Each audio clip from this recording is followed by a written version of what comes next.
Hola, ¿cómo estás?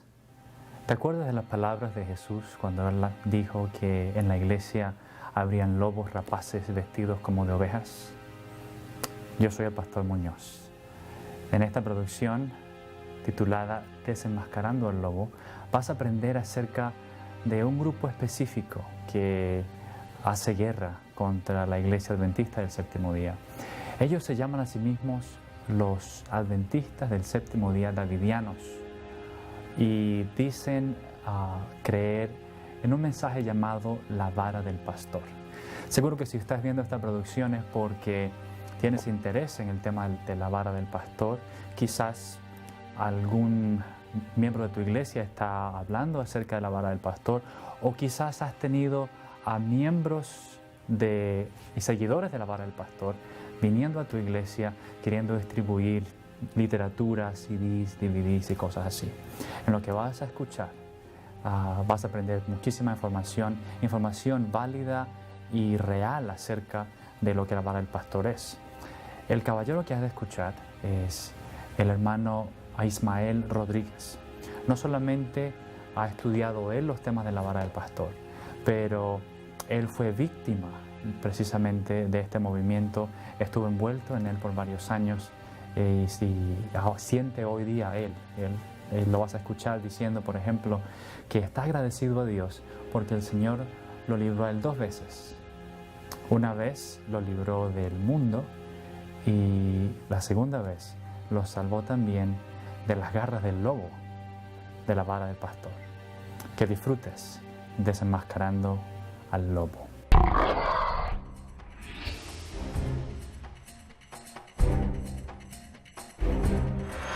Desde 1844, cuando la hora del juicio de Dios comenzó en el santuario celestial y el movimiento adventista profético surgió en la tierra, no ha faltado la oposición a la verdad.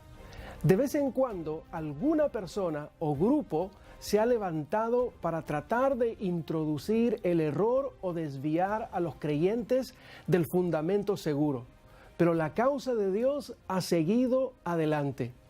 Lo mismo sucedió en la iglesia del Nuevo Testamento. Se levantaron hombres que trataron de arrastrar tras sí discípulos. El apóstol Pablo advirtió de maestros del error que trastornaron la fe de algunos y agregó, pero el fundamento de Dios está firme. Lo mismo sucedió en los comienzos más tempranos de esta iglesia, de la iglesia adventista del séptimo día.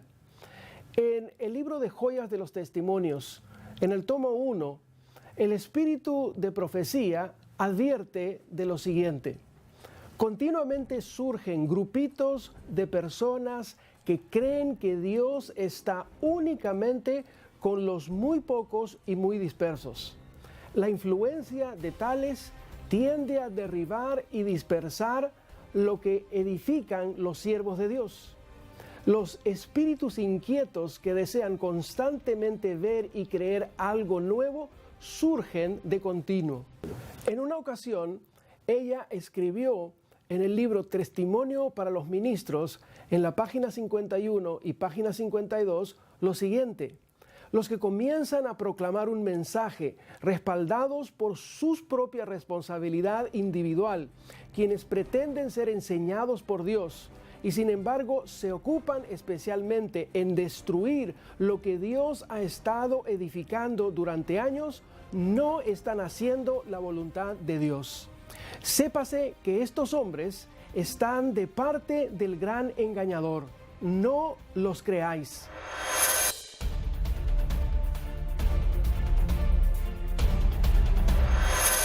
Mi nombre es Ismael Rodríguez, soy natural de Puerto Rico. En el 1992 tuve la oportunidad de conocer a un grupo diferente en la ciudad de Gainesville. Inicialmente este grupo no se identificaba, pero eran miembros de la iglesia adventista, sin identificarse como miembros de esta otra organización. Yo entré a la iglesia de Gainesville como estaba acostumbrado a hacer ya como por 8 a 10 años. Y uno de los diáconos de la iglesia tenía un cassette en la mano, solamente hablado. Y lo puso en el bolsillo de mi camisa y me dice, yo quiero que tú escuches este cassette. Yo no presté atención en ese momento, lo dejé allí en mi camisa, pero cuando iba a mi casa me acordé que habían puesto ese cassette allí, así que lo puse en el tape de mi automóvil y comencé a escuchar. El cassette era en relación a los 144,000. Está de más decirte que me causó un poco de curiosidad algunas de las cosas que estaban señalando. Así que el sábado próximo yo le pregunté a este hermano, le digo, ¿de dónde sacaste esa información? El hermano me dijo, si tú quieres yo te puedo poner en contacto con la persona que hizo el tape. Así que esta persona estaba en Nueva York, donde tienen las oficinas principales, este tipo de creyentes, y vino acá a la Florida para entrevistarse conmigo y dejarme saber en relación a algunos de los señalamientos que había hecho en el cassette. Así que nos sentamos un rato y la primera pregunta que salió de mi boca es, ¿ustedes son un grupo disidente? Y esta persona me dijo que no, que eran adventistas del séptimo día, que eran fieles a la denominación, que no tenían nada que ver con ningún grupo disidente. Así que comenzamos a estudiar y ya habían pasado como 4 reuniones que habíamos tenido. Algunas de las cosas que estaban enseñando, que aunque utilizaban material utilizado por la iglesia, como la estatua de Nabucodonosor, del sueño de Nabucodonosor, etc. Sin embargo, algunas de las interpretaciones que le daban a esas cartelones que tenían eran diferentes a como nosotros lo enseñamos en la iglesia adventista. Pero yo quería seguir adelante. Tan es así que finalmente terminé como al estudio 6 o 7, terminé preguntándoles, dime, ¿ustedes son una organización diferente? No somos ninguna organización diferente, pero tenemos un ministerio de sostén propio que se llama La Vara del Pastor. Yo recordaba vagamente, mientras estaba en el colegio, haber escuchado de la Vara del Pastor, pero no sabía nada de los detalles, ninguna de las doctrinas. Nunca me había enfrentado a este grupo y la aseveración de esta persona de que son adventistas, fieles, que no se han separado de la iglesia, pues confiadamente comencé a caminar en dirección a esta organización. Finalmente terminamos los estudios, como 24 estudios. Al final de los mismos me hicieron una invitación para ir a las oficinas generales en Nueva York. Allí fui, estudié como 6 meses. Ya terminados esos 6 meses, yo puedo decirte que yo creía en mi corazón que esto era parte de la iglesia, pero algo dentro de mí me decía, es necesario que tú continúes aprendiendo más de esta organización. Así que comencé a trabajar con ellos, trabajar en la Florida. El mensaje era claro. Tenemos una nueva luz que le va a permitir a la iglesia adventista prepararse para recibir el Espíritu Santo, poder terminar la obra y poder irnos al cielo. Mientras estaba trabajando en la Florida, recibí un llamado de las oficinas generales para que regresara allá con un propósito. El material que ellos tenían lo tenían todo en inglés. Y las personas que dirigían allá en las oficinas centrales en Nueva York son de habla inglesa. Así que ellos querían que yo, siendo que mi idioma natural es el español, tradujera el material del inglés al español. Ya yo tenía como cerca de 4 años que había estado con esta gente. Mi idea todavía continuaba muy firme. Yo soy miembro de la iglesia adventista, yo solamente estoy haciendo esto para traer reavivamiento y reforma a la iglesia. Eso es lo que enseñan, eso es lo que introducen en tu mente, Y una vez que tú estás convencido de que el material que tienen es un material sólido, inspirado, bíblico, conforme al espíritu de profecía, ya tú no sientes ningún temor a seguir en la fila de esta organización. Solamente que cuando yo me decidí a traducir el material del inglés al español, nunca se me olvida. Me dieron una habitación, allí tenía concordancia, allí tenía diccionarios bíblicos, allí tenía diccionarios de inglés a español, tenía diferentes versiones de la Biblia, tenía todos los libros del Espíritu de Profecía a mi disposición, pero había algo más. Tenía ahora el material de la vara del pastor. Anteriormente solamente tenía acceso a los estudios que ellos me habían provisto, pero ahora tenía el material delante de mí y yo podía examinarlo. Nunca me olvido la oración que yo elevé ese día. Frente a aquel escritorio me hinqué de rodillas y le dije al Señor: Señor, tú sabes el trabajo que yo voy a hacer. Si hay algún error en este trabajo, en estas doctrinas, yo quiero que tú las reveles, porque yo no quiero ser piedra de tropiezo de ninguna persona. Y además quiero que me ayudes a traducir este material como debe ser traducido. Yo no quiero interpretar, sino más bien traducir el material. Así que con eso en mente, abrí inmediatamente el libro. Comienzo a traducir y de momento, como si una luz muy intensa hubiese brillado en mi cerebro, contemplo lo que estaba leyendo y digo: pero esto no concuerda, esto no está en armonía ni con la Biblia ni con el espíritu de profecía. ¿Qué está pasando aquí? Yo nunca había visto esto anteriormente. Por supuesto que no. Si es que no había visto, todavía no había visto los libros, sino que solamente había visto los panfletos en donde tienen los estudios. Debo detenerme aquí para decirte que ese es uno de los métodos que ellos utilizan para poder introducirse en la iglesia adventista. Número 1, el diácono que me dio el material en la iglesia nunca se había identificado como miembro de la vara del pastor. Sin embargo, esta persona llevaba como 10 años miembro de esta otra organización y operando en la iglesia como uno de los diáconos. Déjame decirte que esto es algo que ocurre con muchas personas dentro de la iglesia que quieren permanecer siendo fundamentalistas, que quieren permanecer fieles a la iglesia, que quieren adelantar a la reforma, el avivamiento, el reavivamiento en la iglesia, y no tienen otros mecanismos, así que acuden a estos ministerios independientes, personas que aseguran que tienen nueva luz. En este caso, la aseveración era que un nuevo profeta había surgido en el 1929, 1930, y comparando las escrituras, comparando el material que había diseminado este profeta al principio, parecía que todo estaba bien. ¿Por qué?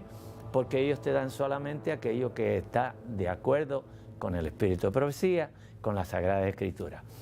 Por eso fue muy interesante cuando finalmente yo tuve delante de mí ambos libros, 2 libros que están las compilaciones de los escritos de este caballero, el señor Víctor Haroff.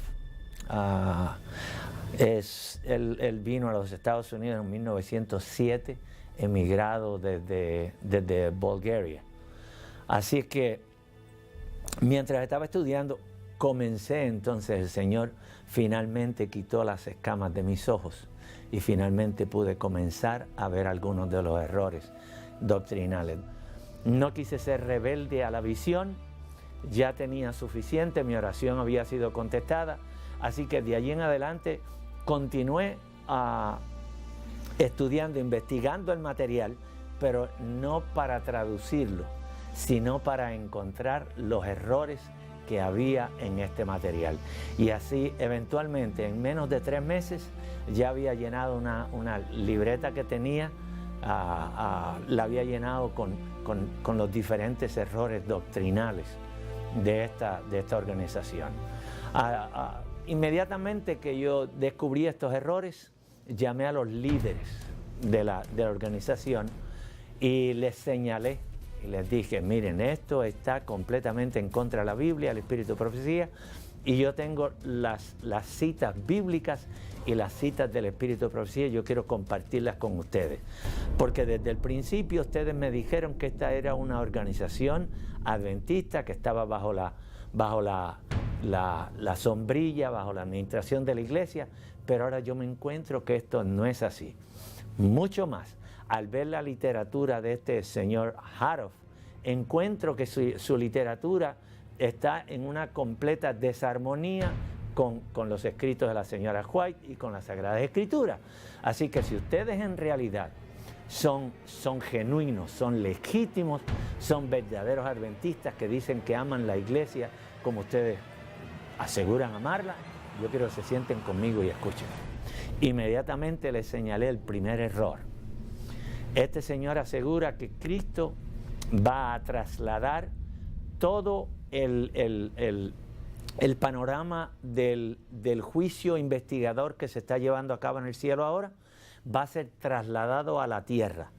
Antes de que concluya el tiempo de gracia, Dios el Padre, Dios el Hijo, Dios el Espíritu Santo, los ángeles van a descender aquí, a esta tierra, a un lugar en Palestina, y desde allí van a conducir el juicio de los vivos. Yo le dije: si ustedes pueden creer eso, yo lo lamento mucho, yo no quiero parte de esta organización, yo quiero separarme y dejárselo saber inmediatamente. Así que díganme, ¿ustedes creen esto que dice este profeta? Algunos de ellos me miraron con unos ojos bien grandotes y me dijeron: nunca habíamos visto eso, pero si él lo dice, nosotros lo creemos. Inmediatamente yo concluí que esta gente habían sido tomados.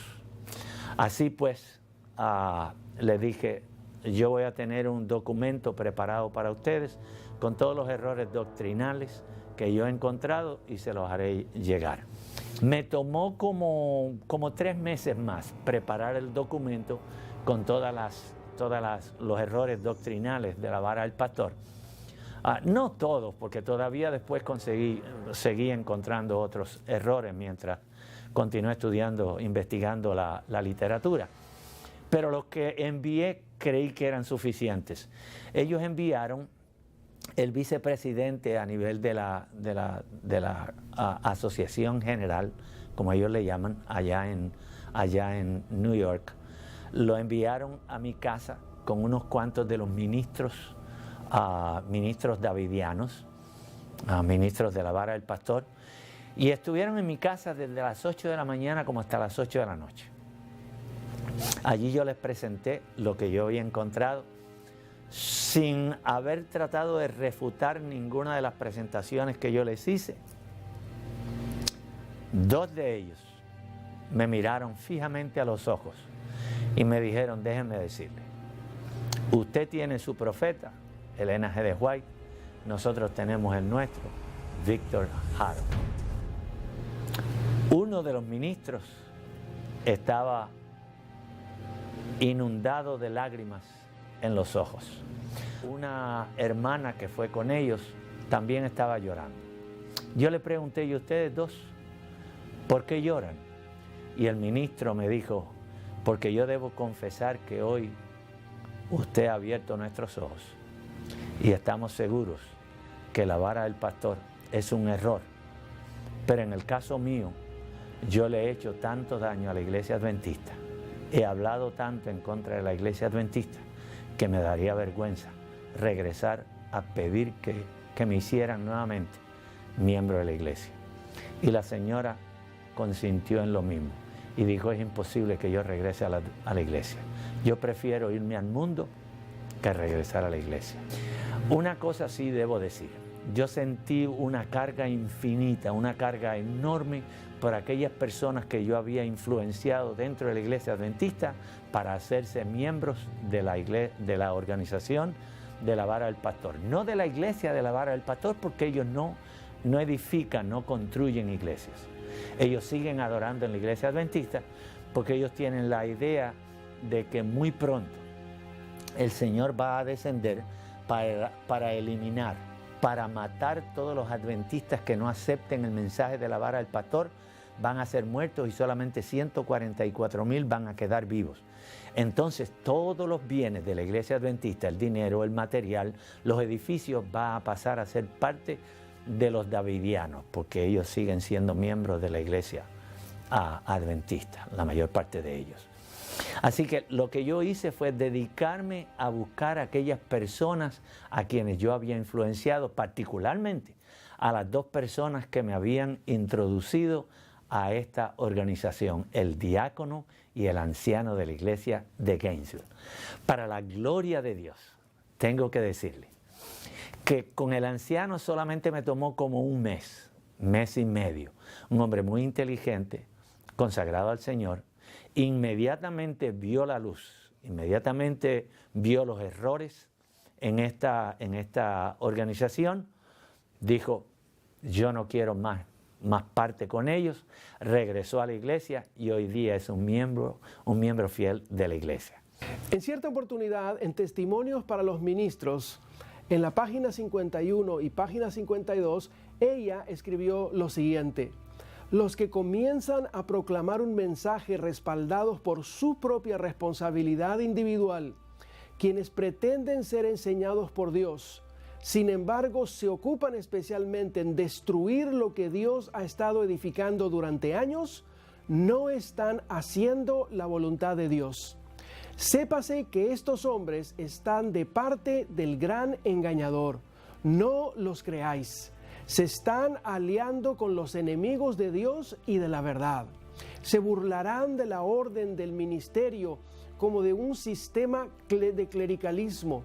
De los tales apartaos. No tengáis comunión con su mensaje, por mucho que citen los testimonios y traten de atrincherarse detrás de ellos.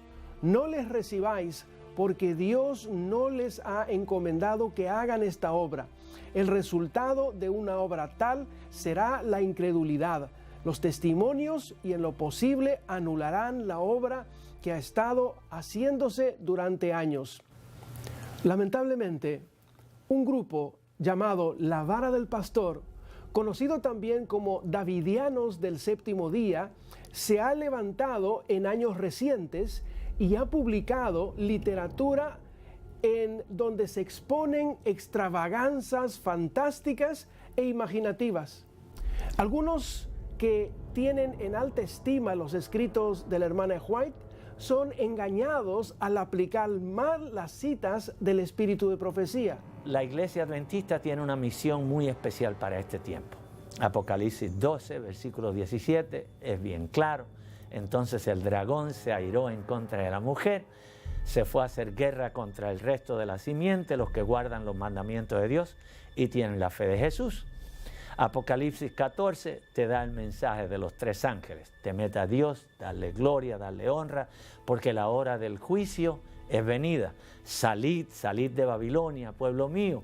Y el mensaje del tercer ángel, no aceptéis la marca de la bestia. Así que el diablo sabe que una vez que la iglesia adventista complete su misión, sus días están contados. Así que él va a utilizar todos los medios posibles, no solamente para atacar la iglesia desde afuera, sino que también va a atacar la iglesia desde adentro. Por lo tanto, el diablo, y nosotros tenemos la confirmación bíblica y del Espíritu de Profecía para aseverar esto, por lo tanto, el diablo introduce personas, individuos, cizaña, lobos, vestidos con ropas de oveja, que vienen a la iglesia profesando creer en la verdad, pero su intención es única y exclusivamente destruir la obra, la misión de la iglesia. ¿Fue el señor Houteff un profeta verdadero? Algunas citas importantes en relación a esta declaración del señor Houteff. Acerca de la infalibilidad, nunca pretendí tenerla, solo Dios es infalible, mencionó Elena de White. En otra cita que se encuentra en Mensajes Selectos en el tomo 2, en la página 102, dice lo siguiente: aparecerán muchas cosas que pretenderán ser revelaciones de Dios, pero que son producto de la imaginación de mentes fatuas y engañadas. No les creáis, porque conducen a sendas falsas. Dios no los ha enviado. Fíjate que este hermano salió de Bulgaria en 1907. Tenía solamente 20 años de edad. En el 1919 se convierte, estaba caminando por las calles de Illinois, donde vino a vivir, y pasó frente a donde se estaba llevando a cabo una campaña evangelística de la Iglesia Adventista. Comenzó a asistir a esa campaña y terminó bautizándose. Es interesante la forma como él tuvo que abandonar el país. Él era miembro de la Iglesia griego ortodoxa y estaba teniendo problemas con la iglesia, con su iglesia, estaba teniendo problemas con el gobierno en Bulgaria y estaba teniendo problemas con algunos de los comerciantes. Él tenía un taller, un negocio de flores, una floristería.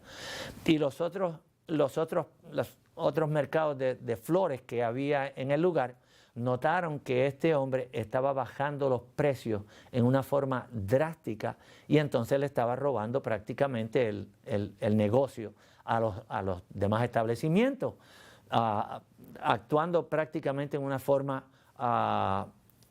falto de ética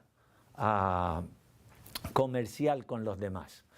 Así que ellos finalmente lo llamaron y querían que él terminara esa práctica que tenía. Él no quiso hacerlo, casi le destruyen la floristería. La iglesia, él trató de buscar apoyo en la iglesia griego ortodoxa y en el gobierno le negó su ayuda porque él no estaba llevando a cabo prácticas comerciales legítimas. La iglesia le negó su ayuda y finalmente lo amenazaron de muerte y un hermano que había residido en los Estados Unidos tuvo que ir a rescatarlo y a medianoche tuvo que abandonar su país, abandonar todo y salir de allá de su país y venir a los Estados Unidos. En los Estados Unidos había tenido un negocio compró un hotel pequeño. No sé si aquí también estaba llevando a cabo ese tipo de práctica, pero sí sé que en el 1919 él se convierte a la Iglesia Adventista. Dejó el hotel por el motivo que sea, terminó su práctica hotelera y se trasladó a California. En California, en el 1928, porque tenía problemas del corazón, tenía problemas con los riñones, fue ingresado en el Hospital Adventista de Glendale. En Glendale Sanitarium, el Sanatorio de Glendale, el Hospital de Glendale, él quería recibir, porque él era miembro de la iglesia, él quería recibir un tratamiento especial. Él quería que los médicos estuvieran allí cada vez que él se quejaba de dolor, quería tener una enfermera a las 24 horas del día, 7 días a la semana. Como eso es imposible porque hay tantos pacientes. Yo como enfermero trabajé 25 años en el hospital. Yo sé que uno no le puede dedicar 24 horas corridas a un paciente. Hay otros pacientes que uno tiene que atenderlo y muchos de mayor gravedad. En el caso de él estaba ambulatorio, no tenía problemas para levantarse y demás. Él lo que tenía era dolor y pues con calmantes no hubiese tenido problema ninguno, pero cuando salió del hospital salió airado en contra de la administración del hospital y comenzó a verbalizar su desagrado con el trato que había recibido en el hospital. En esta fecha, en 1928, él había sido elegido como no secretario, sino más bien el director de escuela sabática. Así que él tenía a cargo la dirección de la escuela sabática y era uno de los maestros de escuela sabática. He aquí una lección para la iglesia. Tenemos que tomar en consideración las personas a quienes elegimos para dirigir la escuela sabática. Mientras él estaba como maestro en la escuela sabática, comenzó a diseminar ideas extrañas, a diseminar ideas en relación a la obra médico-adventista, como la obra médico-adventista no se estaba llevando a cabo como debía hacerse, etc. En el 1929, algunos de los hermanos estaban comenzando a ver que él estaba ya apartándose de las verdades fundamentales de la iglesia y se lo comunicaron al pastor. En el 1928, ya miembro de la iglesia adventista, se había trasladado de Illinois para California, fue miembro de la iglesia The Tabernacle Church en California, en Los Ángeles. Allí, como maestro de escuela sabática, comenzó a introducir sus ideas peculiares, diferentes a las ideas fundamentales de la iglesia adventista. Mayormente hablando en relación a los 144,000 como un número literal, como individuos que tenían que ser judíos literales, acerca de una purificación que iba a haber dentro de la iglesia. Algunos de los hermanos se lo señalaron al pastor y el pastor lo llamó y trató de disuadirlo, trataron de ayudarlo en relación a su interpretación de las Escrituras. Pero el hermano Haroff se mantuvo al margen de la ayuda que estaban tratando de darle. El hermano Haroff solamente tenía un 4º grado de escuela elemental. Su inglés era pobre y no había sentido la necesidad de estudiar al pie de ninguno de los pastores, de los dirigentes, de los ministros adventistas. En el 1930, a finales del 1929 al 1930, él escribió, Víctor Haroff, escribió un manuscrito. En ese año se estaba celebrando la reunión otoñal de la Conferencia General en Oakland, California. Así que él tomó ese manuscrito, creo que eran 172 páginas. Se la llevó a los líderes de la Conferencia General y en particular se la entregó a un pastor de apellido Gilbert, F.C. Gilbert. El pastor Gilbert era uno de los asociados de la Conferencia General a cargo de la obra en favor de los judíos. ¿Por qué? Porque él era judío natural, entendía bien el griego, conocía bien la historia de los judíos, así que ¿quién mejor que él para hacer un examen de este material que Víctor Haroff había puesto en sus manos? Víctor Haroff quería que hubiera una comisión de la Conferencia General que estudiara ese manuscrito. El pastor Gilbert llamó a algunos de los pastores, entre ellos A.G. Daniels.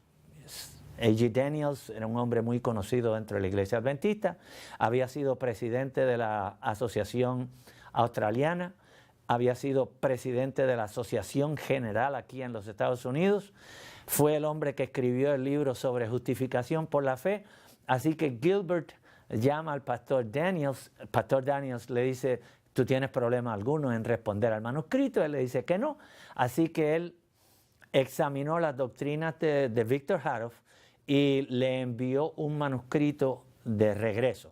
El pastor de su iglesia fue llamado y el pastor habló con él. Luego llamaron al presidente de la Asociación del Pacífico del Sur, él fue y habló con él. Siendo que estaban en Los Ángeles, California, llamaron a uno de los profesores de Biblia de la Universidad de Loma Linda. Este profesor de Biblia fue y habló con él. Finalmente hicieron un grupo de 12 personas, 12 miembros de la Conferencia General.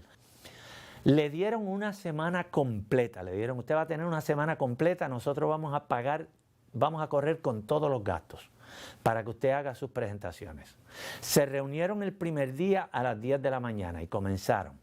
A las 12 del mediodía, después de haber finalizado la primera presentación que tenía que ver con la ciega, Víctor Haroff le dice, ¿qué creen ustedes de la presentación que yo les he hecho? El pastor Daniels, como el chairman, el presidente del grupo de los 12, como lo llama Víctor Haroff en su literatura, el presidente de ellos le dice, hermano, nosotros no le vamos a contestar inmediatamente. Como hombres de Dios, necesitamos confirmar lo que usted dice, verificarlo en las Sagradas Escrituras y tenemos que consultar el Espíritu de Profecía porque usted ha utilizado tanto la Biblia como el Espíritu de Profecía para su presentación. Por lo tanto, es menester que nosotros confirmemos, tengamos tiempo para estudiar el Espíritu de Profecía, el Espíritu de Profecía en la Biblia, los señalamientos que usted ha hecho. Pero yo quisiera hacerle una sugerencia. ¿Por qué no vamos y tomamos un almuerzo? Nosotros pagamos el almuerzo, regresamos a la 1 de la tarde, tranquilos, y volvemos a estudiar. Estamos aquí para prestarle atención. Él le dijo, no, si ustedes no me contestan ahora inmediatamente, yo voy a suspender la reunión. Por supuesto, los hermanos le dijeron, pero mire hermano, nosotros nos hemos envuelto en gastos, hemos hecho arreglos especiales para que usted nos dé la presentación. Yo creo que sería injusto que usted se vaya a salir de la reunión, abandone el lugar y no haga su presentación. Adelante, hágala. Tiene una semana completa y nosotros le prometemos que nosotros vamos a estudiar lo que usted presente y luego le vamos a responder por su doctrina, por su señalamiento. No contento con la respuesta de los hermanos, decidió que iba a tomar sus libros, su manuscrito, se fue del lugar, los dejó allí ellos solos. Así que ellos, como tenían el manuscrito ya en las manos, porque se lo había dado al pastor Gilbert, examinaron el manuscrito, hicieron una respuesta por escrita y se la enviaron a Haroff, diciéndole bien claro, hermano, es innecesario que usted continúe prodigando estas enseñanzas porque sin lugar a dudas son contrarias a la Biblia y al Espíritu de Profecía. Así que le suplicaron que por favor desistiera de estar enseñando estas ideas. Una de las promesas que Haroff había hecho es que si ellos le mostraban que había error en sus doctrinas, él paraba de diseminar esas enseñanzas y que jamás volvía a enseñar nada que tuviera que ver con la vara del pastor.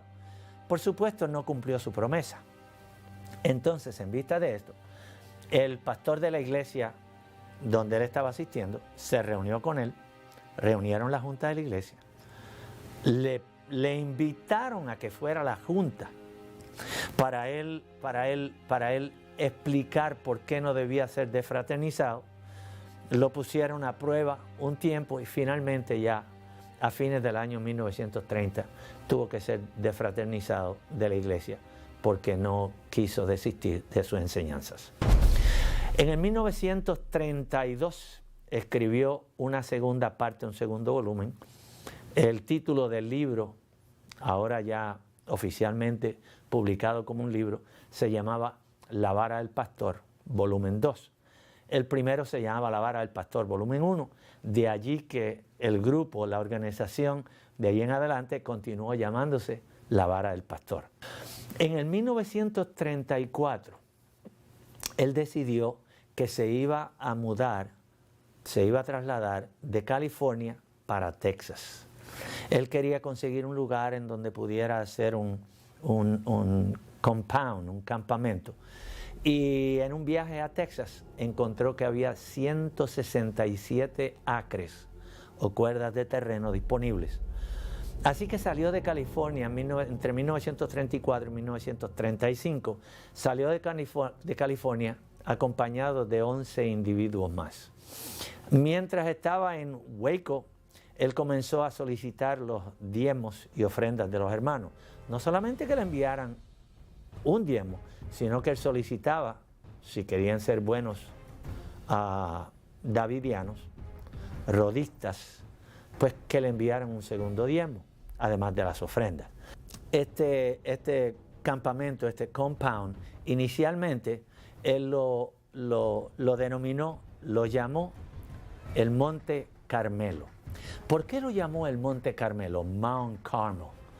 Porque él basaba su experiencia, estaba basando su ministerio en la experiencia del profeta Elías. De acuerdo a enseñanzas de Victor Haroff, que se definieron más tarde, él se consideraba a sí mismo el antitípico profeta Elías. La señora White había identificado al profeta Elías como todos aquellos que vienen al mensaje adventista después que el mensaje del tercer ángel se comenzó a dar en el 1844. E dice, todos aquellos que están proclamando el mensaje del tercer ángel, el mensaje de la verdad, son representados por el profeta Elías. Pero Haroff se identifica a sí mismo como el antitípico profeta Elías. Por lo tanto, él tenía que tener el Monte Carmelo.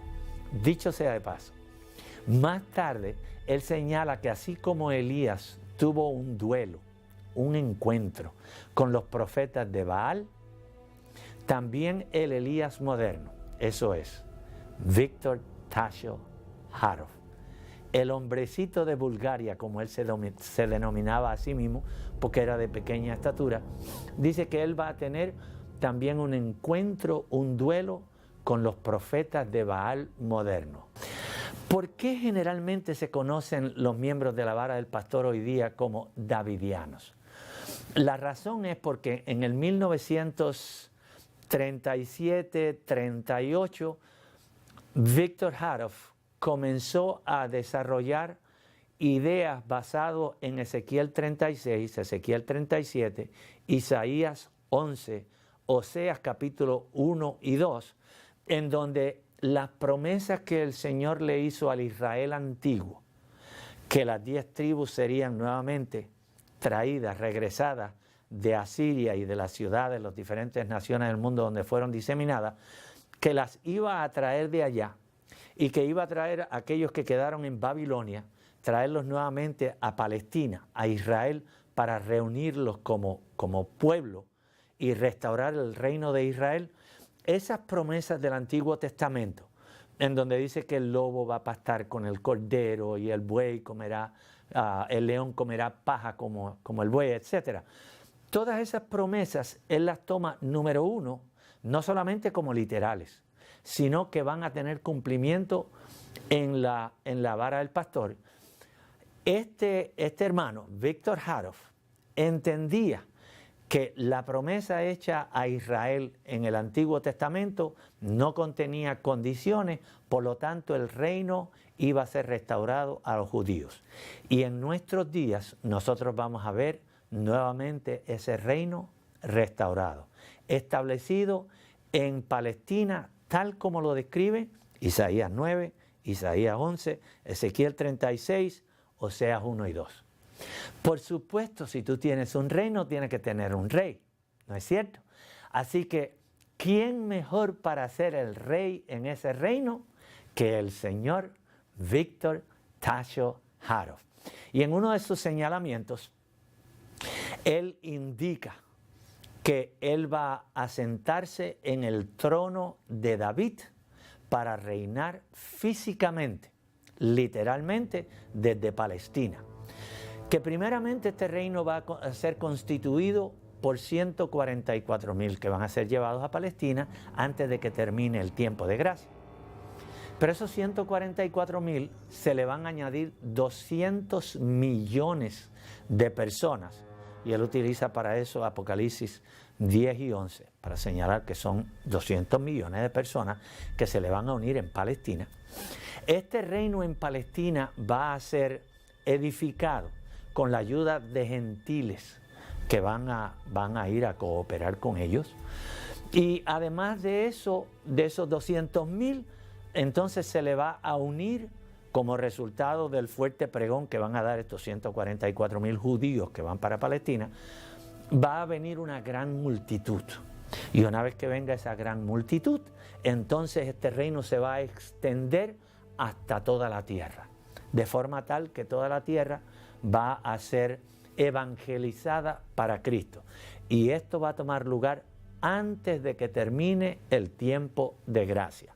Entonces van a ocurrir, número uno, primero, una resurrección especial de todos los que murieron creyendo en el tercer ángel, en el mensaje del tercer ángel, después de 1844. Él señala que la señora White va a ser resucitada antes que termine el tiempo de prueba para continuar escribiendo libros y haciendo su obra. Entonces él señala que todos esos líderes de la iglesia adventista que han muerto van a ser resucitados también para contribuir, para ayudar en la edificación del reino. Pero hay una cosa más. Él dice que allá en Palestina van a tener agrónomos, van a tener tráficos, gente entrando y saliendo, gente que están ocupados en criar ganado, etcétera, y que allí en Palestina va a ser restaurado prácticamente el paraíso de Dios. Adán y Eva van a estar allí, en este lugar, antes que Jesús venga por segunda vez, antes de que comience el milenio, van a estar allí Adán y Eva, va a estar allí la señora White, Víctor Haroff va a ser el rey visible, mientras que Jesús es el rey invisible. Y entonces en ese lugar van a tener un banco internacional en donde se va a hacer intercambio de monedas y de actividades bancarias, financieras con las demás personas del mundo. Él dice que allí en ese lugar el Señor Jesús va a conducir el juicio de los vivos y por supuesto los adventistas del séptimo día, solamente 144,000 adventistas que se conviertan en davidianos, y de allí es que viene el nombre.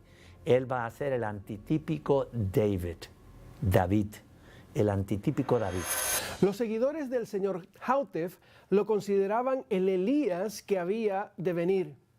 La vara del pastor alega que la aparición del señor Hautef como profeta en el siglo XX había sido profetizada por Malaquías antes de que Cristo naciera. Este reino, que primeramente lo constituyen 144,000 que escapan de la matanza que va a tomar lugar en la iglesia adventista según enseñanzas de Víctor Haroff. Su idea es que el capítulo 9 de Ezequiel va a tener un cumplimiento literal dentro de la iglesia adventista. Según sus enseñanzas, él predicaba que Ezequiel 9 nunca tuvo un cumplimiento literal. Sin embargo, nosotros encontramos que según Segunda de Crónicas, capítulo 36, versículos 14 en adelante, Ezequiel 9 fue completamente cumplido, tuvo un cumplimiento literal, completo, en la destrucción de Jerusalén por parte de Nabucodonosor, cuando invadieron Jerusalén y destruyeron el templo. Pero según él nunca había tenido un cumplimiento literal, así que esa matanza descrita en Ezequiel 9 va a tomar lugar dentro de la iglesia adventista. ¿Qué dice Ezequiel 9? En Ezequiel 9 es una visión que se le presenta a Ezequiel. Ezequiel estaba cautivo en Babilonia y el Señor le presentó lo que estaba sucediendo en Jerusalén. ¿Por qué? Porque Ezequiel estaba preocupado, había sido sacado de su tierra natal, era una persona con profunda entrega al Señor, y así pues estaba sumamente preocupado. Y el Señor le presentó la visión, que era lo que estaba sucediendo. Aquellos que quedaron en Judá, los líderes, los sacerdotes, etcétera, se habían contaminado con idolatría, habían establecido imágenes de adoración de Baal, no solamente en las afueras del templo y en la parte de atrás posterior del templo, sino también dentro del templo. El capítulo 8 de Ezequiel describe cuáles eran las atrocidades que estaban tomando lugar. Mujeres hincadas de rodillas delante de la imagen de Tamuz, delante de las imágenes del sol, estaban adorando el sol allí. Así que el Señor en el capítulo 9 dice que Él va a enviar hombres con armas que van a pasar por la ciudad. Primeramente pasa un hombre vestido de lino, que sin lugar a dudas esta es una figura de Cristo. Va a pasar marcando a los que eran fieles en la ciudad. Esos no van a ser destruidos, pero los demás van a ser muertos. Mujeres, niños, ancianos, etc. Y eso es precisamente lo que ocurrió cuando Nabucodonosor vino por tercera vez, la tercera vez que Nabucodonosor invadió Jerusalén. En la primera se llevó a algunos cautivos, entre ellos iba Daniel. En la segunda vez se llevaron otros cautivos, entre ellos Ezequiel.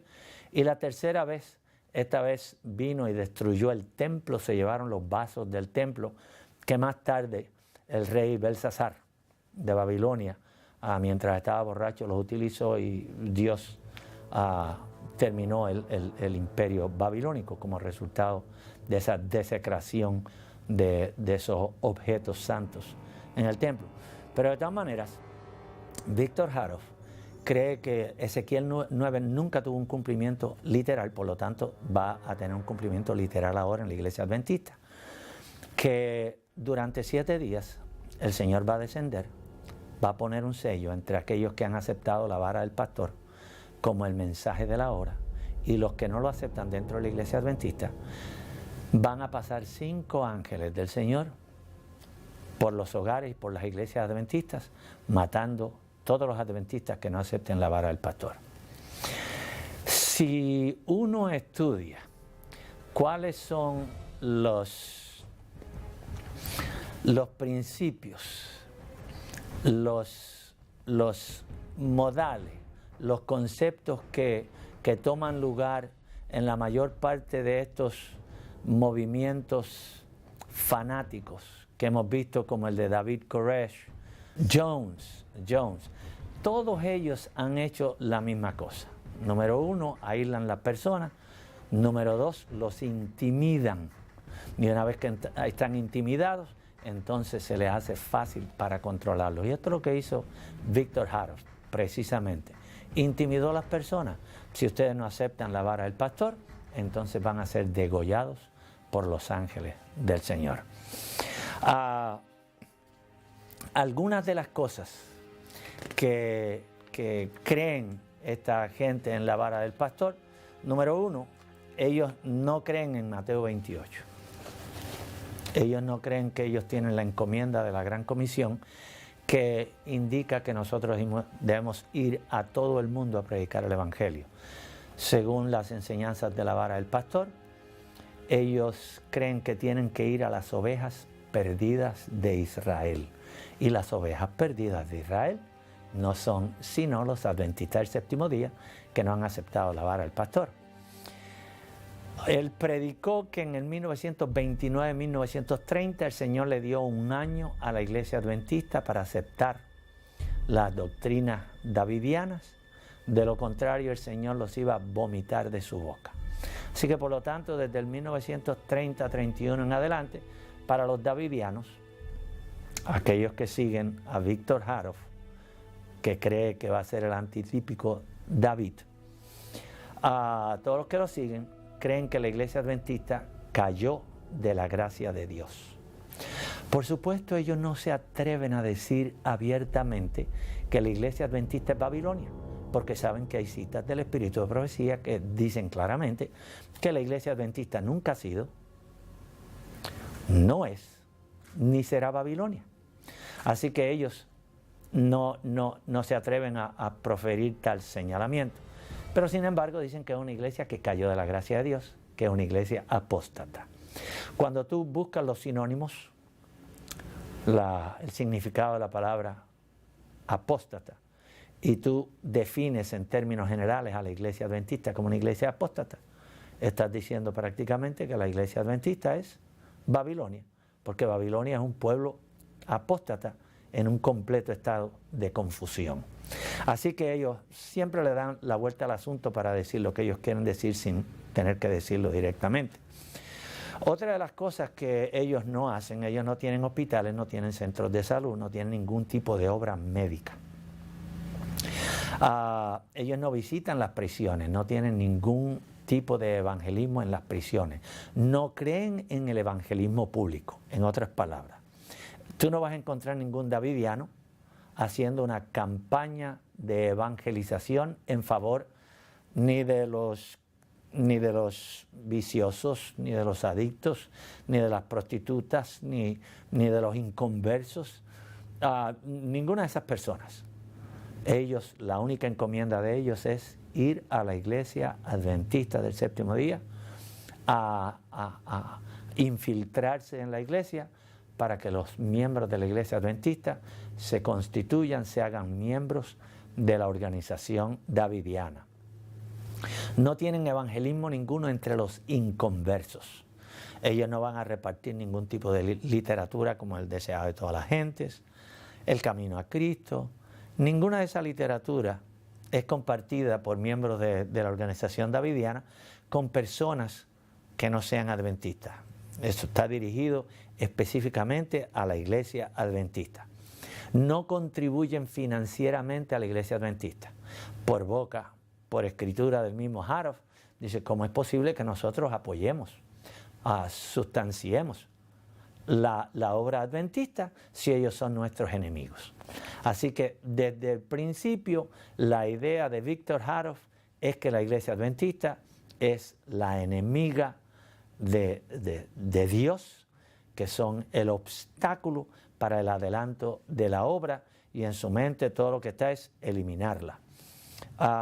Ellos envían doble diezmo y ofrendas a las organizaciones davidianas. No edifican iglesias, sin embargo, es interesante lo que hicieron en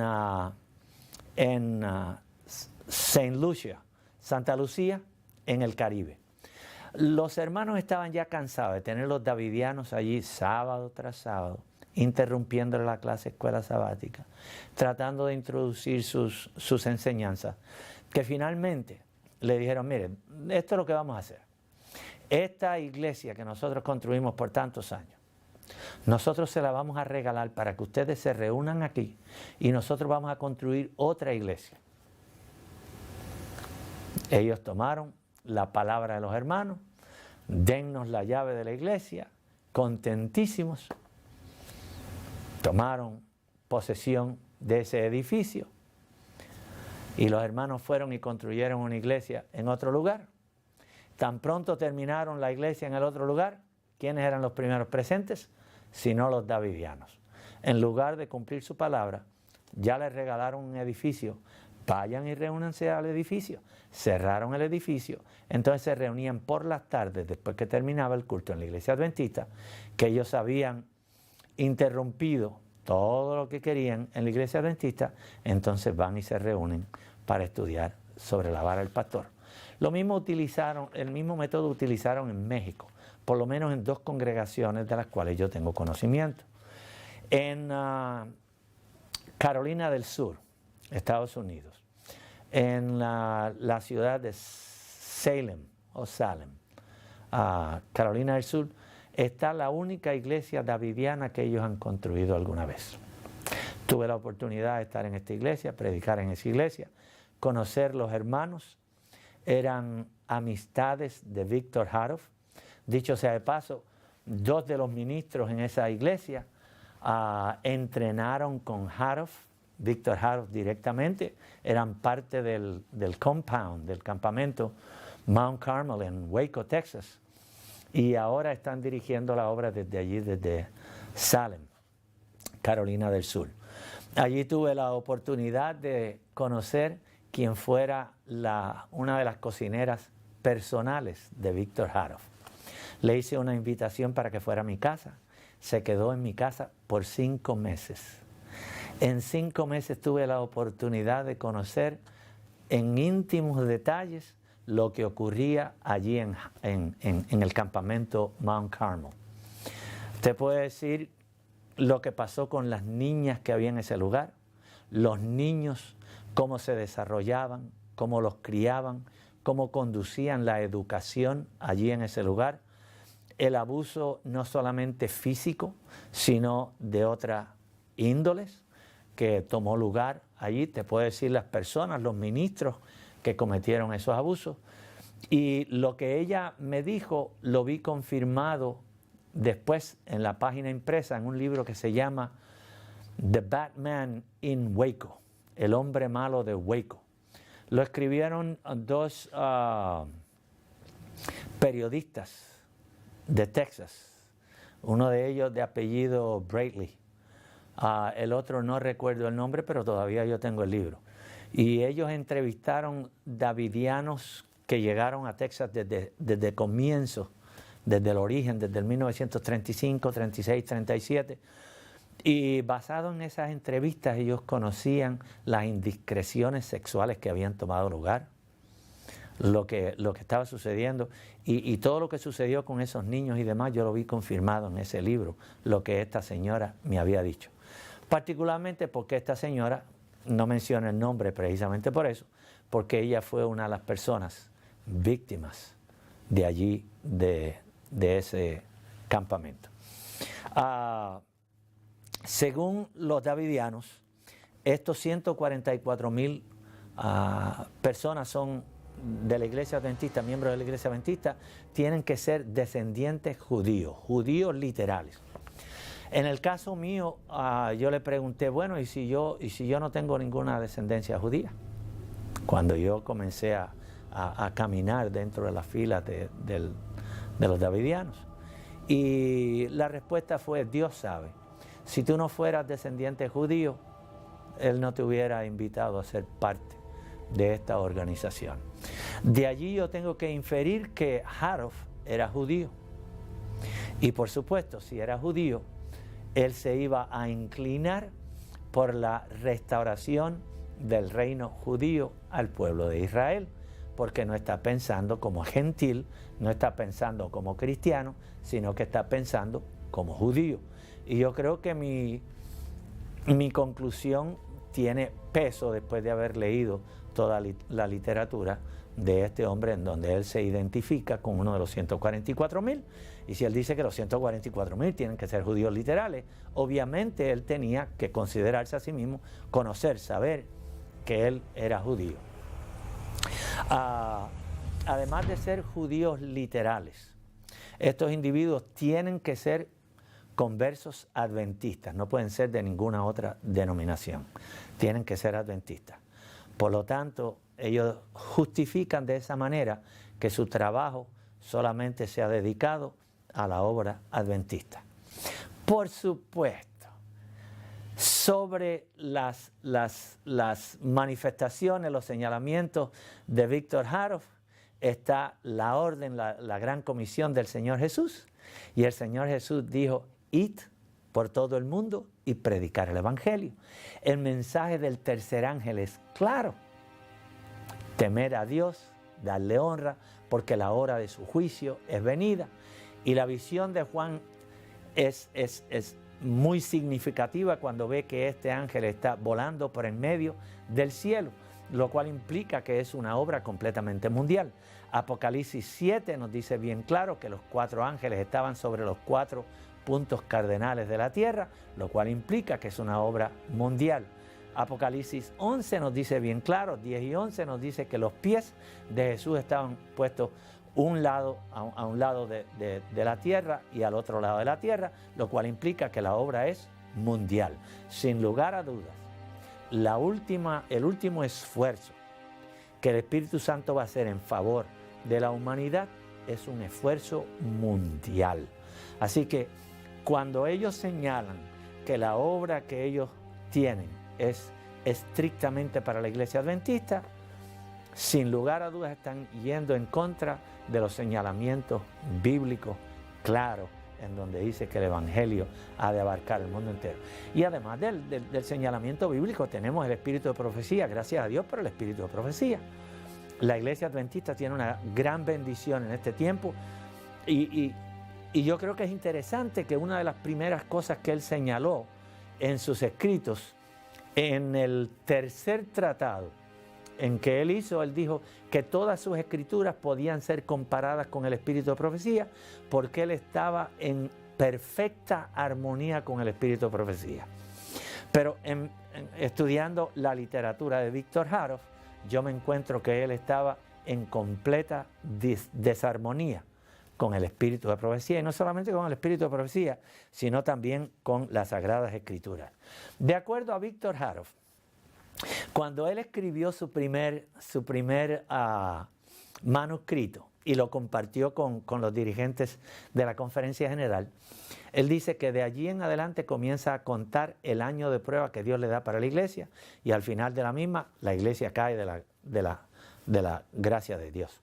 Pero no solamente eso, sino que él dice, para que no haya errores en el asunto, el Señor Jesús ha descendido en su carruaje, el carruaje descrito en Ezequiel 1 y 2, Él ha descendido acompañado de los serafines y de los querubines, de ángeles del cielo que están cargando este carruaje, ha descendido hasta California y se ha depositado en California para Él mismo dirigir, tomar las riendas de este movimiento davidiano. Yo personalmente hoy día, después de conocer tanto como conozco en relación a cómo se conducen los asuntos en la obra davidiana, yo lo considero una herejía de primera clase, atreverse a decir que Jesús ha descendido a este planeta contaminado con el pecado como está, con su trono en su carruaje personal, y que lo ha estacionado en California para conducir los últimos eventos que van a tomar lugar en la obra de evangelización. El sellamiento de Apocalipsis 7, tú recuerdas, si recordamos lo que dice Apocalipsis 7, en donde dice que vio un ángel, y yo creo que podemos leerlo de las Sagradas Escrituras, porque yo creo que es sumamente importante tener los detalles completos.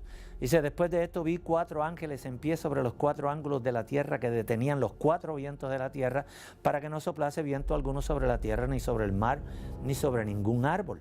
Vi también a otro ángel que subía de donde sale el sol y tenía el sello del Dios vivo, y clamó a gran voz a los 4 ángeles a quienes se les había dado el poder de hacer daño a la tierra y al mar, diciendo, no hagáis daño a la tierra, ni al mar, ni a los árboles, hasta que hayamos sellado en sus frentes a los siervos de nuestro Dios.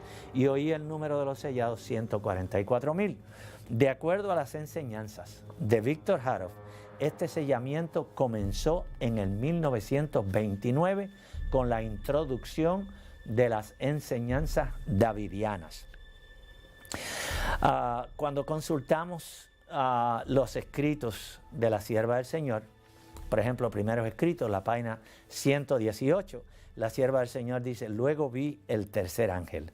Es el ángel que ha de separar el trigo de la cizaña y sellar o atar el trigo para el granero celestial.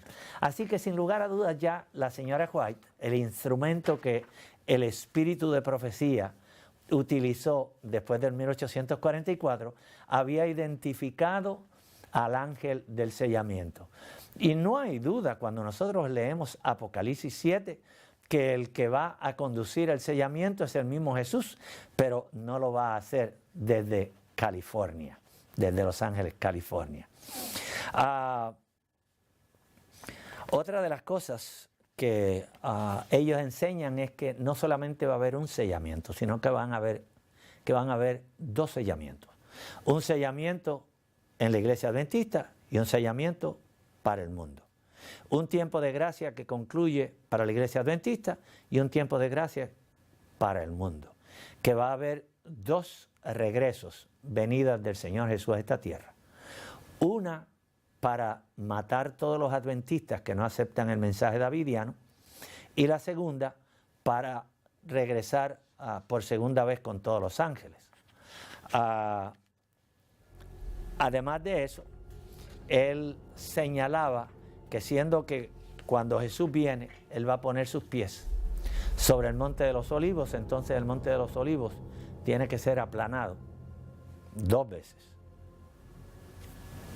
antes del milenio y después del milenio. La doctrina principal de los davidianos, y ellos se autodenominan davidianos adventistas del séptimo día, porque ellos todavía pretenden hacer creer a la gente que ellos son adventistas, y eso está muy lejos de la verdad.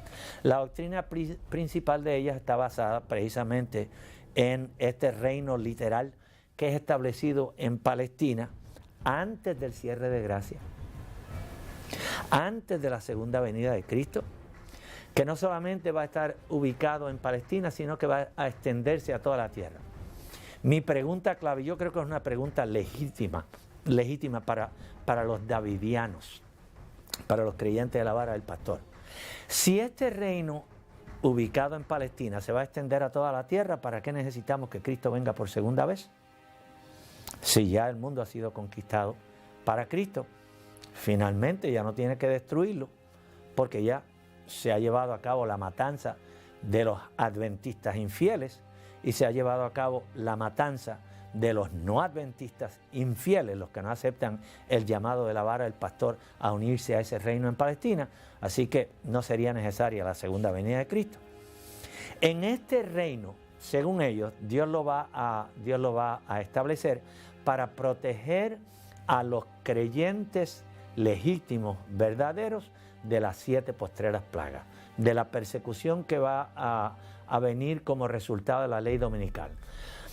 En otras palabras, lo que dice la sierva del Señor, la señora Elena G. de White, en relación a que ella vio los adventistas del séptimo día corriendo, huyendo hacia las montañas, a las cuevas, indirectamente sufriendo como resultado de las plagas, perseguidos por los gobiernos del mundo, privados de sus derechos civiles, encarcelados, dejados algunos de ellos para morir en las cárceles, y eso ella lo menciona bien claro en Dones Espirituales y también en Primeros Escritos.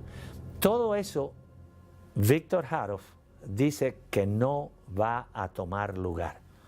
Él dice que el Señor va a establecer este reino en Palestina, en donde va a proteger a los davidianos, todos aquellos adventistas que se convierten al movimiento davidiano, los va a proteger no solamente de las plagas, sino también de la persecución. Lo cierto es que los seguidores del señor Houteff afirman que él es el tercer ángel de Apocalipsis 14. La verdad es que los ángeles de Apocalipsis 14, de los versículos 1 al 6, representan a los santos de Dios ocupados en la tarea de proclamar el Evangelio eterno. Estos ángeles representan a todos aquellos que reciben la verdad y que predican el Evangelio con poder al mundo. Interpretar que el mensaje del tercer ángel es un mensaje especial traído por Houteff es uno de los muchos engaños que la vara del pastor predica.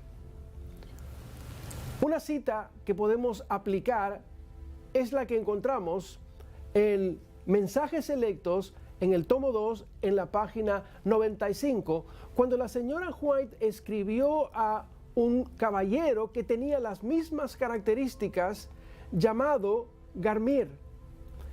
Ella le escribió una carta directa a él diciéndole lo siguiente: Satanás ha logrado hacerle creer que usted ha sido elegido por Dios para desempeñar una parte especial como una persona destacada en relación con el mensaje del tercer ángel. Al ser proclamado con poder, pero usted no está en armonía con Dios y Dios no puede contribuir a propagar el error. Usted piensa que es superior a la luz que Dios ha hecho brillar sobre la iglesia. ¿Quién lo ha colocado a usted en el sitial de juez para condenar a otros? No ha sido Dios, sino usted mismo. Declaraciones sumamente fuertes en relación a una persona que se levantó en el pasado, como muchos que se van a seguir levantando hoy en día, como la experiencia que hoy día nosotros podemos entender está ocurriendo en la vara del pastor. Joya de los Testimonios, tomo 2, la página 103, dice lo siguiente: Dios no ha elegido a un hombre solitario aquí y a otro allí como los únicos dignos de que les sea confiada su verdad. No da a un hombre una nueva luz contraria a la fe establecida del cuerpo. En otras palabras, las enseñanzas cardinales de Houteff militan contra las enseñanzas de la Iglesia Adventista del Séptimo Día. Nadie, dice el Espíritu de Profecía, intente derribar los fundamentos de nuestra fe, que fueron colocados en el principio de nuestra obra por el estudio de la palabra, acompañado de oración y por las revelaciones. Los hombres pueden suponer que han encontrado un camino nuevo y que pueden colocar un fundamento más sólido que el que está ya colocado, pero es un grave engaño. Ningún hombre puede colocar otro fundamento que el que ya existe. Gálatas, el capítulo 1 y el versículo 8 confirma esta declaración: si aún un ángel del cielo os anunciare otro evangelio diferente del que hemos anunciado, dice la palabra de Dios, sea anatema. En este reino hay todavía una actividad más que él espera poder llevar a cabo. En este lugar él enseñaba que se van a reunir todos los animales de la creación para preservarlos el Señor, ser preservados en este lugar, en Palestina, antes de que termine el tiempo de gracia, antes de la segunda venida de Cristo, antes del terremoto descrito en Apocalipsis 19, 20, 21, Apocalipsis 6. Antes de ese tiempo, el Señor va a congregar los animales de la creación para cuando Jesús venga en las nubes de los cielos con todos sus ángeles, junto con los redimidos de todos los tiempos, se pueda llevar estos animales al cielo. Cosa que al terminar el milenio, estos animales van a ser regresados con los santos de todos los tiempos a la tierra nueva, y así el Señor no tiene que volver a recrear los animales. Esto es una de las enseñanzas que él apoyaba, que él sostenía. Otra de las enseñanzas del señor Víctor Tasho Hatoff es que en sus escritos, en sus publicaciones, no hay error. Y eso está escrito en un libro que se llama La Serie Simbólica. Les voy a explicar qué es esto. Y el libro es un libro azul publicado por uno de los miembros de la Vara del Pastor en Salem, South Carolina. Este libro contiene todas las magazines, todas las revistas que Hatoff publicaba mensualmente para aquellos que creían, que practicaban las doctrinas de la Vara del Pastor. En ellas él exponía las doctrinas nuevas y ampliaba las doctrinas que ya había, las enseñanzas que él había expuesto ya doctrinalmente. Allí él las ampliaba, además de tener noticias de lo que estaba pasando en la Vara del Pastor y demás. Pero en este libro lo que se han compilado son todas las publicaciones que tenían que ver con esa revista que se llama The Symbolic Code, o el Código Simbólico. ¿Por qué? Porque él entendía que él era la única persona capaz de interpretar las doctrinas concernientes a el tiempo final. Para él ninguna otra persona tenía la capacidad, ni con la dirección del Espíritu Santo, ni nada, de interpretar ninguna de esas profecías referentes a los eventos finales. Como modo de evidencia de que yo sí sé de lo que estoy hablando, este libro que tengo en las manos consta de más de 800 páginas. Un libro extenso.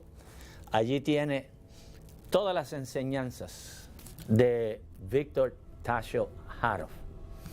Este libro, no hay una página de ellas que no haya sido marcada de una forma o de la otra, porque yo investigué, leí todo lo que estaba en este libro, las combinaciones de todo lo que él escribió, y todo lo que está escrito en el código simbólico.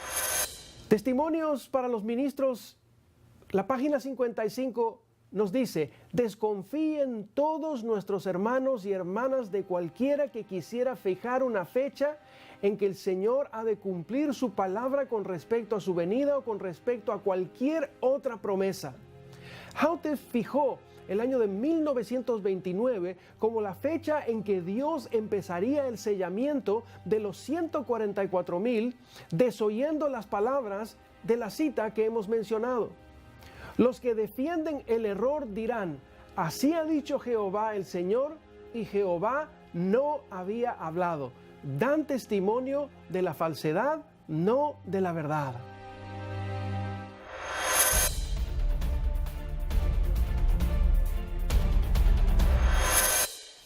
Así que él enseñaba que en sus escritos no hay un solo error, que todo era perfecto. Y yo puedo decir con toda honestidad, no había un solo error. Había docenas de ellos. Había muchos errores. Y de eso puedo dar fe. En una de sus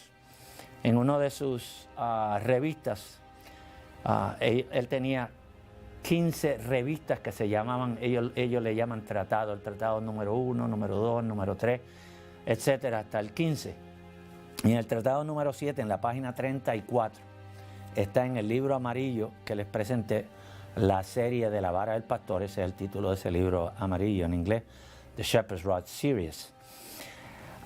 En la página 82 del libro amarillo, la página 34 del tratado número 7, cito: creemos que la vara está en perfecta armonía con los escritos de la hermana Elena G. de White.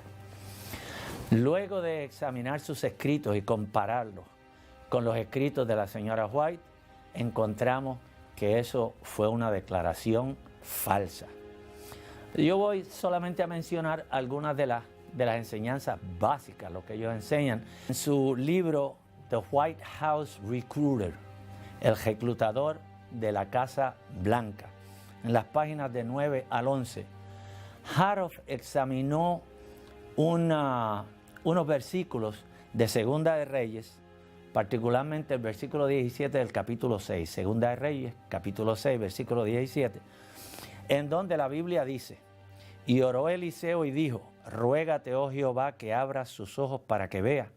Entonces Jehová abrió los ojos del mozo y miró, y he aquí que el monte estaba lleno de gente de a caballo y de carros de fuego alrededor de Eliseo. Cuando Victor Houteff trata de examinar esa visión, él señala lo siguiente. Esta es la forma como él la interpreta. Ahora, dice él, ¿qué añaden los platillos voladores al siniestro cuadro ya en existencia? Si son mecanismos producidos en la tierra o producidos en el cielo, naves espaciales interplanetarias, alguno puede ser incrédulo, otro sorprendido de pensar que el cielo posea platillos voladores. No nos olvidemos qué fue lo que cubrió una montaña completa en los días de Eliseo, y él cita Segunda de Reyes 6:17. Continuó citando: para estar seguro, Eliseo les llamó carros, pero si no eran platillos voladores de algún tipo, ¿cómo llegaron a la tierra? Sin lugar a dudas, la mentalidad de Houteff había sido influenciado por lo que estaba ocurriendo en ese tiempo. Yo quiero darles un trasfondo de cuál era la situación. En los años 40 y 50, que fue cuando Houteff escribió estos señalamientos, había en los Estados Unidos un movimiento.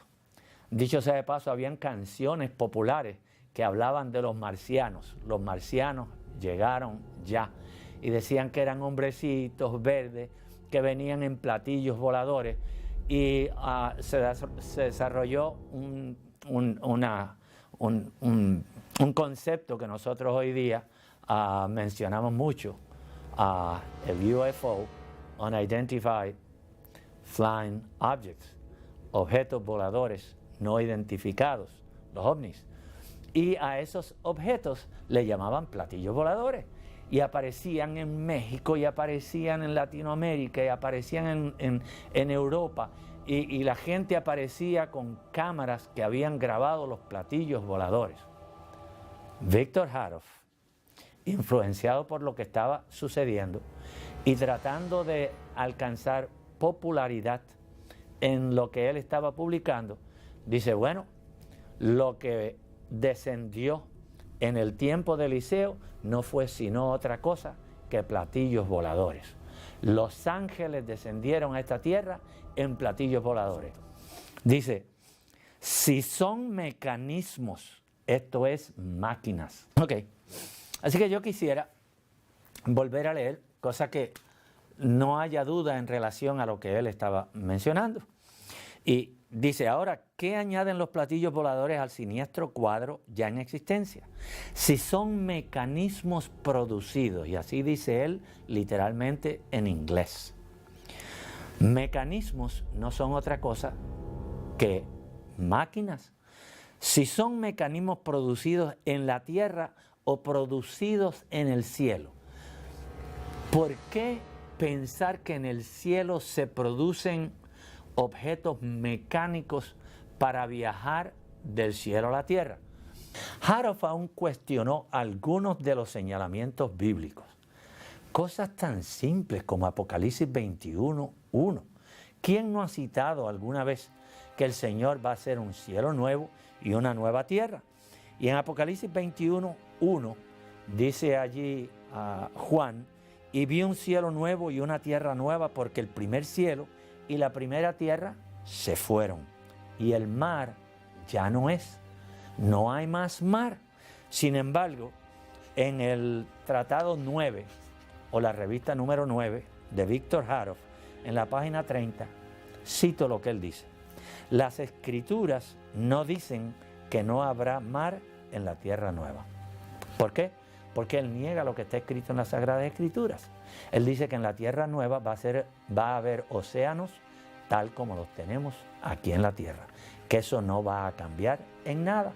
La explicación que él da, para ser justo con aquellos que quieran buscar el contexto, él dice, bueno, el mar fue creado antes de que el pecado entrara en la tierra. Así que si el mar fue creado antes de que el pecado entrara en la tierra, entonces, ¿por qué destruirlo? Por supuesto, Lucifer fue creado antes de que el pecado entrara en el cielo. Sin embargo, Lucifer va a ser destruido. En el libro Maranata, en la página 351, la sierva del Señor escribe lo siguiente, y cito: el mar separa a los amigos, es una barrera entre nosotros y aquellos a quienes amamos. Nuestros vínculos son rotos por el ancho e insondable océano. En la tierra nueva ya no habrá mar, ni habrá allí galeras con remos. Gracias a Dios, dice la sierva del Señor, en la tierra nueva no habrá corrientes impetuosas, ni océanos invasores, ni olas inquietas y bulliciosas. Yo creo que si la Biblia dejara alguna duda, el Espíritu de Profecía aclara con lujo de detalles no solamente el hecho de que no va a haber mar, sino que da las razones por las cuales no va a haber un océano en la tierra nueva. Pero eso no es todo. Fíjate que él continúa en el mismo tratado 9, en la página 31, diciendo lo siguiente: siendo que además de nuestra tierra y cielo, también todo nuestro sistema solar desaparecerá, no solo los santos de la tierra, sino que también con ellos los hijos de Dios de todo el sistema vivirán y reinarán con Cristo en el cielo de cielos por 1000 años. La pregunta es, ¿los demás planetas, los demás mundos que Dios creó, han caído en pecado? Pues claro que no. Son mundos no caídos. ¿Por qué habría de destruirlos el Señor? No hay necesidad para destruir ninguno de esos planetas. Haroff no tenía una conciencia completa, de conocimiento completo de lo que representa el universo. El universo no es nuestro sistema solar. Nuestro sistema solar está compuesto por 9 planetas y nuestro Sol y la Luna. Pero esto es solamente parte de una galaxia, la Vía Láctea. Y en el universo de Dios tenemos cientos de galaxias, cientos de mundos que el Señor ha creado, que no hay razón ninguna para ser destruidos.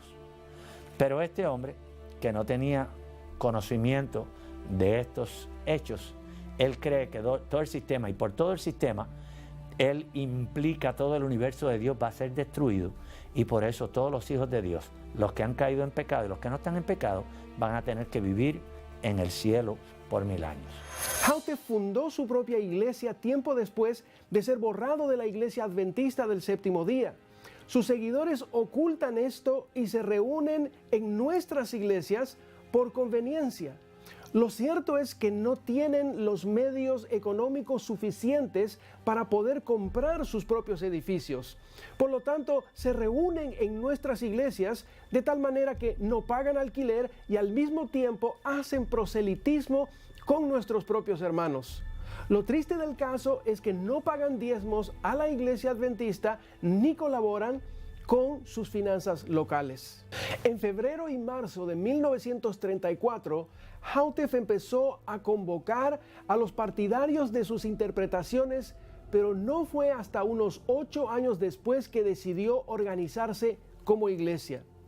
Esta nueva denominación se fundó en 1942 y fue reconocida por el gobierno de los Estados Unidos. El cuerpo eclesiástico formado por Houteff confería membresía formal. Además, otorgaba credenciales, licencias y cartas de recomendación a los que necesitan esa documentación. Tenía su propia constitución llamada The Leviticus of Davidian SDA, que eran el Levítico de los Davidianos de la Iglesia Adventista del Séptimo Día, que daba una descripción de las creencias y prácticas que ellos sostenían como iglesia. Posteriormente, se cambiaron el nombre a Davidian Seventh-day Adventist Association, Davidiano, Asociación de los Davidianos de la Iglesia Adventista del Séptimo Día. Víctor Houteff se proclamó a sí mismo como el profeta antitípico por excelencia. Él escribe en el especial de la Conferencia General, página 19, esto es un magazine que él escribió y le llamó así, General Conference Special, especial de la Conferencia General. Y él dice lo siguiente, cito, siendo que Elías ha de proclamar el gran día del Señor, entonces él es el único capaz de interpretar correctamente las profecías del fin. Él se proclamó a sí mismo como el Elías moderno, el antitípico Elías. Así que lo que él está diciendo claramente, obviamente, sin lugar a dudas, es que él es el único capaz de interpretar correctamente las profecías del fin, las cuales todavía siguen siendo un misterio para el cristianismo y aún para nuestra propia denominación. Dice, reenfatizando el hecho, déjenme decirles nuevamente que siendo el último de los profetas, Elías es por lo tanto el único que puede abrir a nuestro entendimiento todas las profecías de la Escritura pertenecientes al grande y terrible día del Señor. Una pretensión fantástica la de este hombre. Creer que él es el único capaz de descifrar las profecías concernientes al día grande y terrible del Señor. Él pretendía ser una gama de profetas. Por ejemplo, él creía que él era, además de ser el antitípico rey David, también él era el antitípico Zorobabel. Él era el antitípico Elías, el antitípico David que se va a sentar en el trono de Cristo, el antitípico Oseas, el antitípico Jezreel, el antitípico Ezequiel, etcétera, etcétera. O sea que él tenía un sentimiento de grandeza terrible. Él creía que él era la persona más importante, tanto para el cielo como para la tierra, en este tiempo en que vivimos. Él predijo un duelo, creo que mencioné anteriormente, pero me gustaría leer cómo él lo relata en su revista especial de la Conferencia General, la página 30. Él predijo un duelo entre él y los ministros adventistas del séptimo día. Dice, más aún, todos sabemos que la obra del Elías típico fue el de exterminar los profetas y sacerdotes que servían a Baal en lugar de Dios, aquellos que condujeron al Israel antiguo al mayor disparate y engaño de sus días. De la misma manera, la obra del Elías antitípico, y hago un paréntesis para señalar, para recordar que por el Elías antitípico, él quería decir Víctor Tacho Harov. En Shepherd's Rod Series, la serie de la vara del pastor, la página 681, dice, alguien debe venir con el espíritu y el poder de Elías. Un profeta debe aparecer y dice que será un profeta con el mismo espíritu y poder de Elías. Este profeta debe venir antes del cumplimiento de Ezequiel 9, porque la profecía de Ezequiel es similar a la experiencia de Elías con Israel en los días de Acab. Si vamos a tomar a Víctor Harov literalmente en lo que él dice, entonces debe haber mucha preocupación por lo que tienen en mente los davidianos hoy día. Porque Víctor Harov dice que su obra antitípica debe ser similar a la obra típica de Elías, lo cual implica que él está considerando que de alguna manera u otra él va a eliminar a aquellos que él considera son profetas de Baal. En 1944, Hautef circuló el siguiente edicto entre sus feligreses.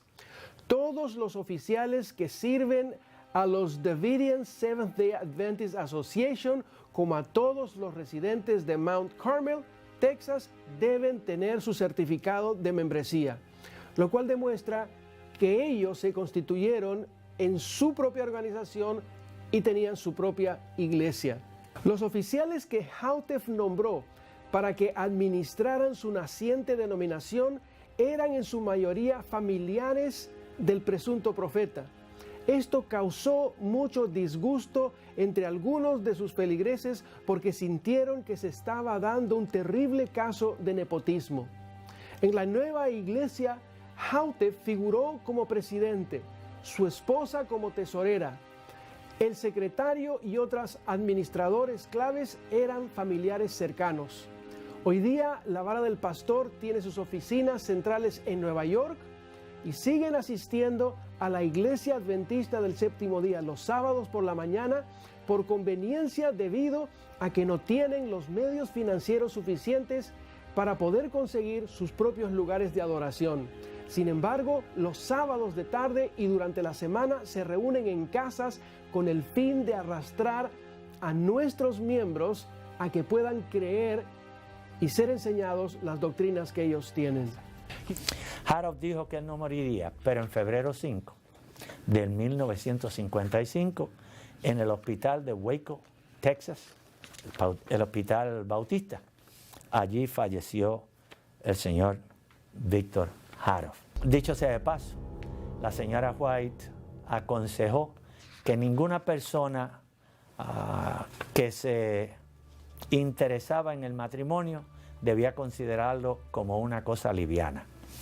Ella señaló que en el matrimonio no debía haber una diferencia de edad marcada para que el más joven de los cónyuges no tuviera que sufrir las consecuencias de la edad del otro.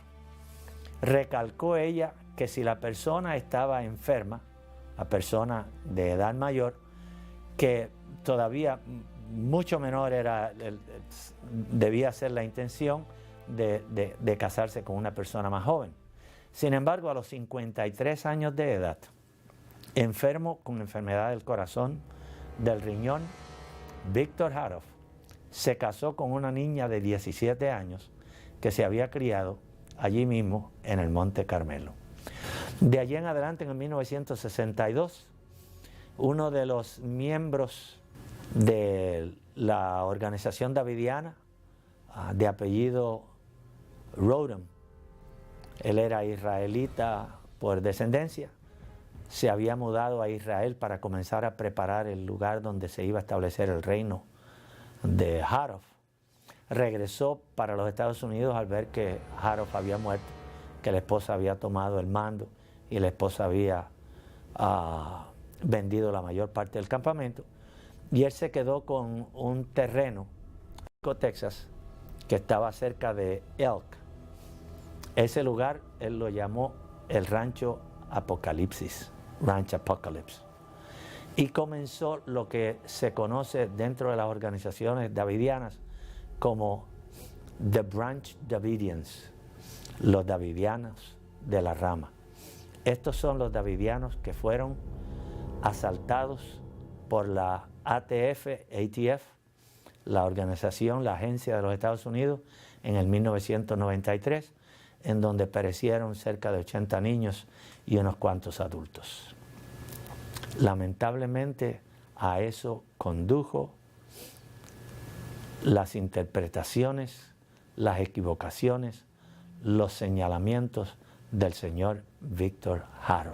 Mientras estaba en esta organización, tuve la oportunidad de relacionarme, codearme con otros ministerios independientes, pero cuando uno los examina cerradamente, se encuentra que los mismos blancos, los mismos propósitos que existen en la rama davidiana, también los encontramos en muchos de estos ministerios independientes. Cesan de hacer evangelismo público y comienzan a hacer evangelismo únicamente en la iglesia, y de esa manera, en lugar de convertirse en una ayuda idónea, se convierten en un obstáculo para el cumplimiento de la misión de la iglesia. Gracias a Dios, porque Dios continúa bendiciendo esta iglesia. Y la iglesia, que todavía en el 1929 al 30 todavía solamente contaba unos 300,000 miembros, en unos cuantos años ya contamos con más de 15 millones. Y estamos seguros que una vez sea derramada la lluvia tardía, el derramamiento del Espíritu Santo, se dará el fuerte clamor y tendremos el privilegio de ver a nuestro Señor venir en gloria para llevarnos al único y verdadero reino que Dios ha de establecer, la tierra nueva, para todos aquellos que le aman y guardan sus mandamientos. Dios les bendiga.